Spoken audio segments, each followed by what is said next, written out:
is Doug O'Keefe. He is an attorney practicing here in the Portland area.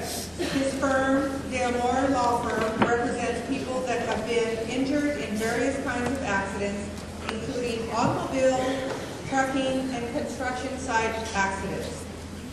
The law firm is one of the most respected ones in the West, serving clients up and down the Pacific.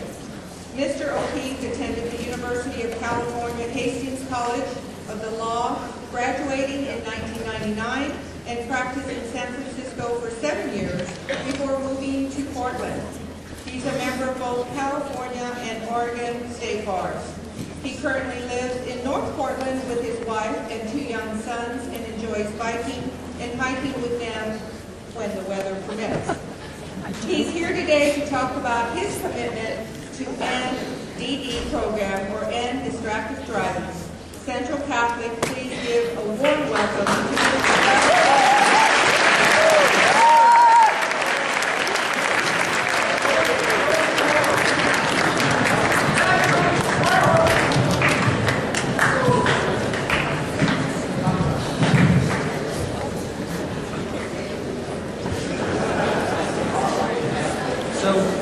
May is End Distracted Driving Month, and this is a program that's being given to high schools all across the country and all throughout Canada during this month.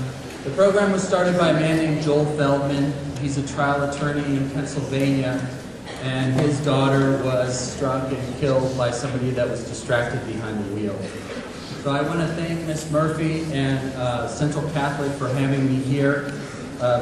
As she said, my name is Doug O'Keefe. I'm a trial lawyer here in here in Portland. So you might be thinking, why trial lawyers, why teens? As a trial attorney, as an injury attorney, we are on the front lines of car wrecks. I read about car accidents pretty much all day, every day.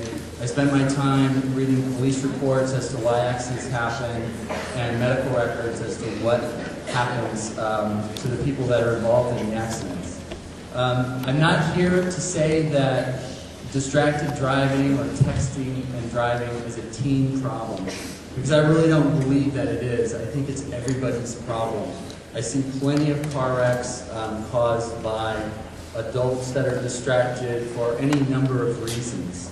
The reason that I'm here talking to teens is that you guys are the most powerful group of society that can change this problem. When I was coming up, when I was 16, there were no such thing as cell phones. I mean, cell phone was something you might see in the movies. Maybe James Bond had one, or the president. But now, every single person here probably has a cell phone. The majority of you probably have a smartphone with texting and computer. So you're the first generation that's really come up with the technology. You know the technology better than anybody, better than any other sect of society. You can probably attest to helping your parents out with their computers when they break. You just know better. So we're seeing a very large spike in car accidents caused by people that are texting or people that are on their cell phone, distracted when they're driving. So what is distracted driving? It's driving while engaged in an activity that can divert a person's attention from the primary task of driving. The types of distracted driving are obviously cell phone use, texting and driving, eating when driving, putting on makeup, grooming, any number of things. It really doesn't matter why you're distracted. The car wreck is the same. This is just a quick visual of things. My favorite's here in the middle, making waffles when driving.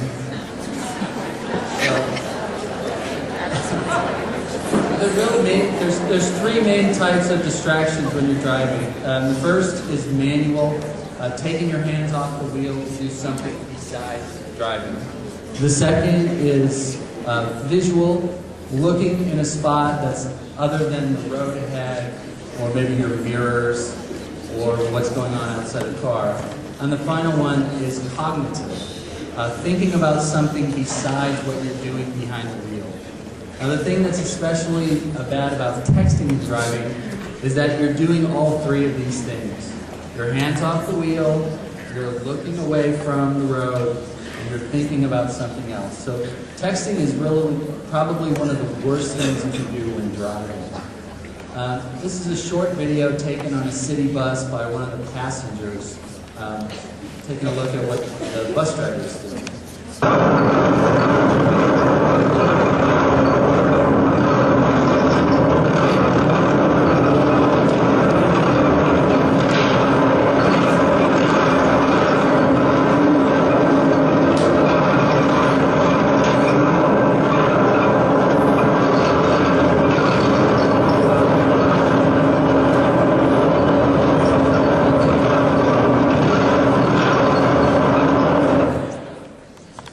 So, what did you guys think when you see this guy behind the wheel filling out forms and putting them in his briefcase? Hopefully he got some retraining or maybe even a new job. You can see here, this is a manual distraction. He's got his hands off the wheel. He's filling out forms. It's a visual distraction. He's looking away from the roadway. And finally, it's a mental distraction, a cognitive distraction.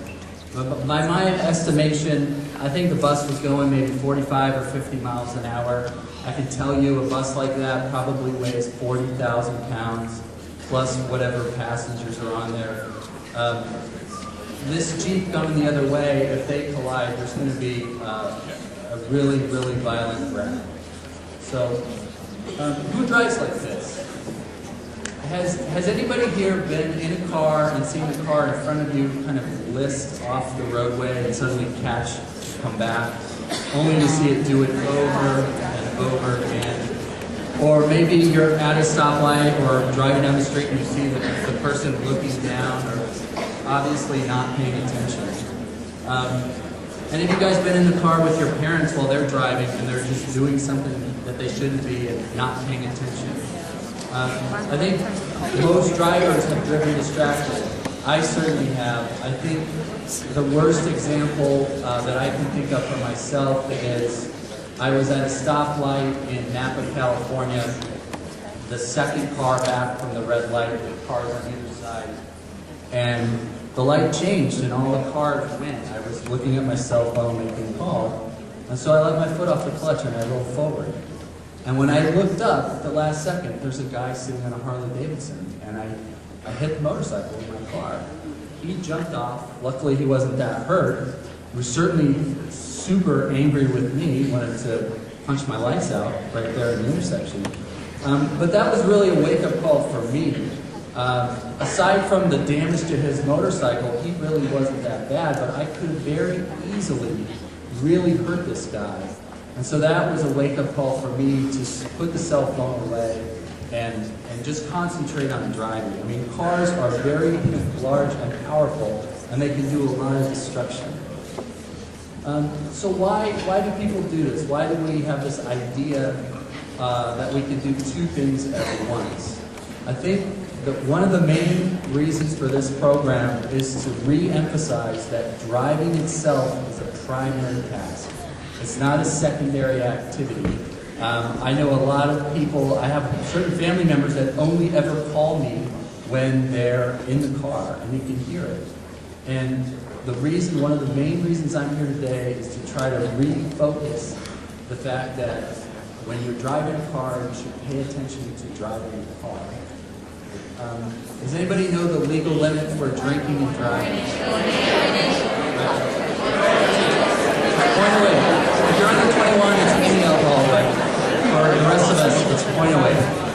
And the reason that drinking and driving is illegal comes down to two main things. Alcohol affects your perception, your ability to understand what's going on around you, and it affects your reaction, the ability to take in the information and then to react to it. So how does using a cell phone while driving compare to drinking and driving? There's a guy in Utah named David Stayer who did a 10-year, fully peer-reviewed scientific study. He had a control group. He had a group that he got up to .08 legally drunk, and in a group that he had on cell phones. And he ran, over 10 years, he ran them through this course. And he came to the conclusion that driving while talking on a cell phone is as dangerous as drinking and driving. You're just as likely to cause a wreck or be in a wreck if you're just talking on your phone. If you're texting and driving, then it doubles. It's twice as dangerous as drinking and driving. The average text takes about 4.6, about 5 seconds to look at it, figure it out, deal with it, and then look back up. At 55 miles an hour in 5 seconds, your car will travel 100 yards. So during the time you get a text, look at it, and respond to it, your car's gone from the end zone to the 50-yard line to the other end zone before you've even looked up and seen or dealt with any of the other cars or things on the road. The other side of the coin is, what happens if you're the one at home or at school and you're talking to somebody that you know they're driving? Here's a little video on that.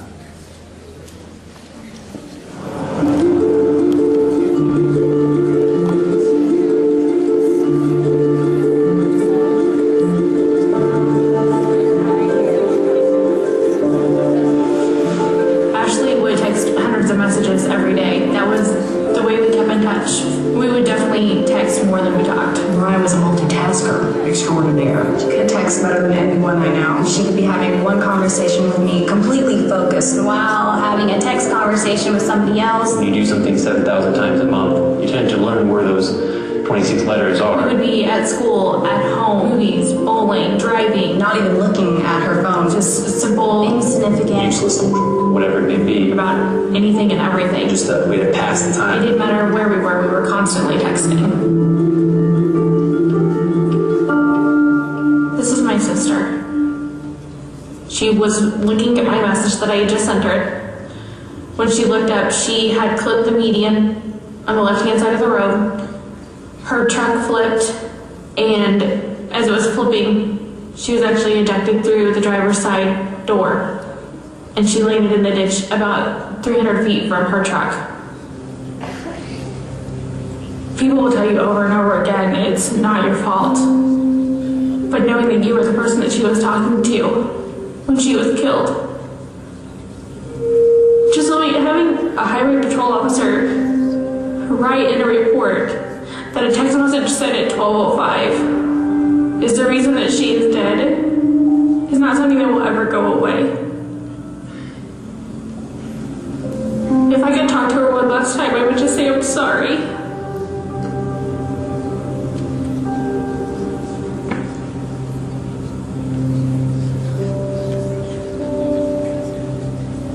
This is her cell phone that she used in the accident. 4 little letters. That's what killed her. So who's responsible for her death? I know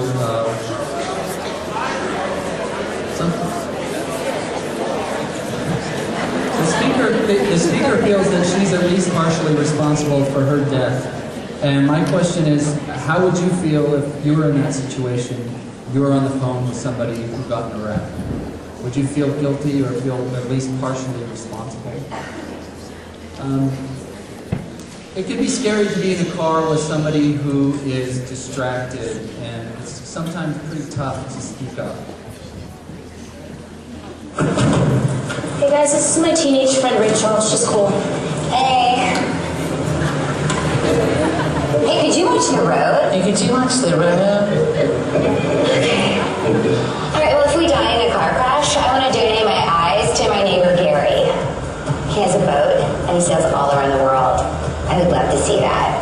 I don't know if he actually needs eyes, but who would turn on a free pair of eyes, right? Who's that rich?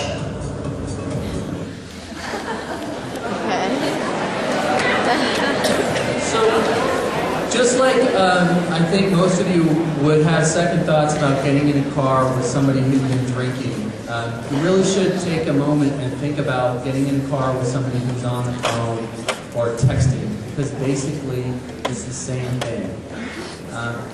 If you take a look at it and really examine it. Texting while driving or doing other things while you're driving is really a selfish act.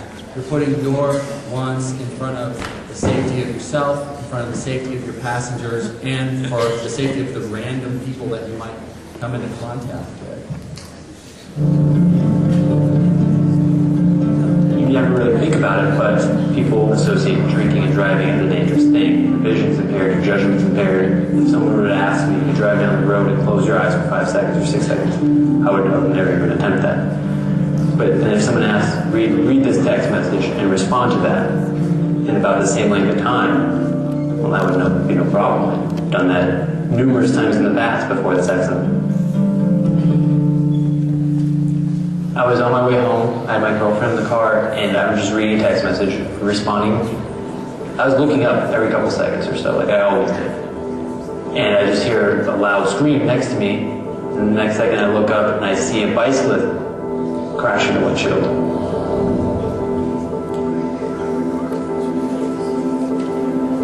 When I got out of the car, he didn't have a pulse, he wasn't breathing. He wasn't alive.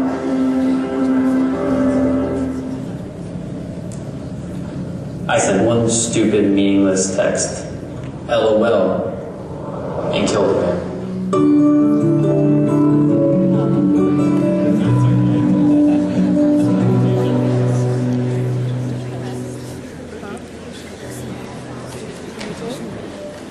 So the consequences, what can happen? I think the obvious ones are you could really hurt somebody, you could kill somebody, you can cause a lot of property damage, cost you a lot of money, you could go to jail, lose your freedom, lose your license. There's also a big human impact. It's very easy to think that people that cause wrecks are evil and people that get, the victims are good, but that's not really the reality of it. I've taken depositions and sworn statements of people that have, killed other people or caused this horrible injuries, and they feel absolutely terrible. It's something that never goes away. It haunts them their whole life. And there's a ripple effect to every wreck. The person that's injured is a father or a teammate or a mother or a daughter to somebody else. So it really kind of ripples out through the community. This year, 5,500 people will be killed in America from distracted driving. It's about 100 a week. So I did a little simple math. If you start today and go to the 4th of July this year, if you look around this auditorium, this many people will have died from distracted driving in the U.S. Here's just a few people that have been victims in the past. Cassie Kerfoot was texting and driving. She went into the opposite lane and had a head-on collision and was killed. She's 18 years old. Joe Teeter is a 12-year-old kid from Michigan. Somebody was distracted, ran a red light, hit the car that he and his mom were in. He was rushed to the hospital and he died the next year, or the next day. He's 12 years old. Kelson Billencourt is a 21-year-old construction worker from South Dakota. His driver was distracted, ran a stop sign, he was hit by a semi-truck, and he died the next day in the hospital as well. Finally, Katie Reynolds is a 16-year-old high school student from Nebraska. She was taking her best friend home when another teen driver was distracted and hit their car at 50 miles an hour, and she was killed. The point here is that these are just normal people, normal everyday people, like the person to your right, the person to your left. There's nothing special or different about them. It's just that they were a victim of this problem. This is Casey Feldman. Her father is the one that started the foundation. This is a face of distracted driving. This is Casey Feldman. Casey was a daughter, granddaughter, sister, niece, cousin, and friend. She was kind, caring, had a great sense of humor, lived life to its fullest, and was loved by many. She was so funny and so vibrant and so beautiful in every way. She was smart, she was intelligent, she had goals for herself, she was really grounded, and She was someone that you knew would grow up to be somebody special, somebody important to other people. Casey's life ended on July 17, 2009. She was struck and killed by a distracted driver while she was crossing the street in a crosswalk. He had taken his eyes off the road for just a few seconds. It was the first time that I ever lost somebody, a friend, and someone my age. And it made me realize that could have easily been me, that could have been my sister, it could have been anybody. Before Casey's accident, I drove distracted, and I would let people who were driving me be distracted. In high school, rushing around to activities, I'd be eating in the car and doing makeup in the car. I actually wrote a speech in the car once. I was changing the radio station while backing out of a parking spot, and I hit a utility pole. I would take my eyes off the road to do makeup, to text message, to use my phone. I think definitely as a teenager, when you're first driving, you do feel invincible, and driving can become a secondary task to whatever you're doing. You're basically operating a weapon. I think that people need to realize that they're operating something that has the power to change 1,000 lives. No matter what it is you're trying to do in the car, it's not worth it. When you're driving, it's not a secondary task, it is the only task you should be doing. We must learn from Casey's death that as young people we are not invincible. And we learn that it just doesn't happen to other people, it happened to Casey, someone that we love and miss very much. I think of Casey lying on the roadway after her accident, and when the police officer asked her how it occurred, she said, "I want my mom," and I wasn't there to comfort her in those last moments. What will it take for us to change the way we drive? I stopped having meals in the car. I put one CD in and I just don't change it. I make sure my purse is in the back seat now, my phone is in the back seat. If I'm driving, that's the only thing I'm doing. This is the picture I have in my car of Casey to remind me to keep my eyes and mind on the road. You could do the same with a picture of somebody that you love and care about.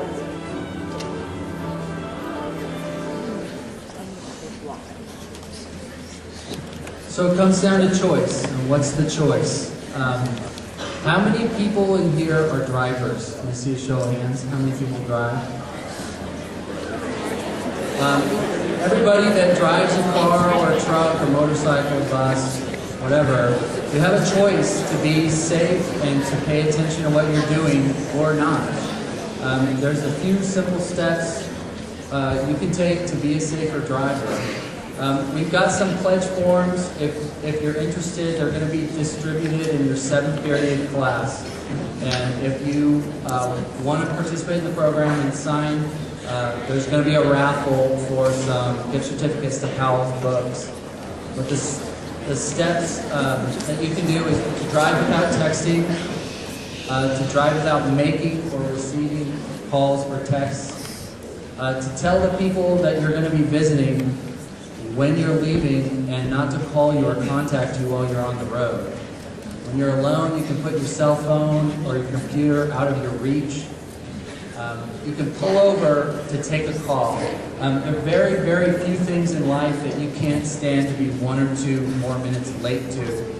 It's way better to pull over and make the call, figure out where you're going, look at the map, and then get back on the road. You can deputize your passenger to deal with your phone, like a designated texter or a navigator. You can wait until you get to where you're going to eat. Set your music and leave it alone. I know I use an iPod in my car all the time. If I'm like a lot of people, there's certain songs on my iPod that I skip every time.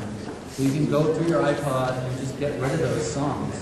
Or if you're taking a long trip, make a good playlist so you can just plug it in and leave it alone. Put on makeup before you start to drive. Wait to call or text until you finish driving. And if you're in a car with somebody that's doing something that you don't think they should, if they're not paying attention to the road, just speak up and let them know. It might be kind of annoying for the driver, but if you really think about it, that's somebody that cares about you and cares about your safety and their own safety, and they just want to get there okay. And just finally, just be a driver who cares about the safety of others on the road and is not selfish. All right, thanks very much.